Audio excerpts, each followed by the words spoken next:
আসসালামু আলাইকুম। এখন বেলা 1টা বাজে। অনেক কাজ করলাম বাড়ির, নামাজের সময় হয়েছে। এখন নামাজ পড়ার সময় হয়েছে, গোসল করে নামাজ পড়ব। এটা হলো নদী, আমার বাড়ির সামনে। এটা একটা সুন্দর একটা নদী, আপনারা দেখতেছেন। কে কোথায় থেকে অবশ্যই জানাবেন, আমার ইউটিউব চ্যানেলে আপলোড করুন। ভালো থাকবেন। আসসালামু আলাইকুম। এখন বেলা 1টা বাজে। অনেক কাজ করলাম বাড়ির, নামাজের সময় হয়েছে। এখন নামাজ পড়ার সময় হয়েছে, গোসল করে নামাজ পড়ব। এটা হলো নদী, আমার বাড়ির সামনে। এটা একটা সুন্দর একটা নদী,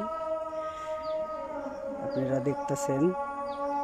কে কোথায় থেকে অবশ্যই জানাবেন, আমার ইউটিউব চ্যানেলে আপলোড করুন। ভালো থাকবেন।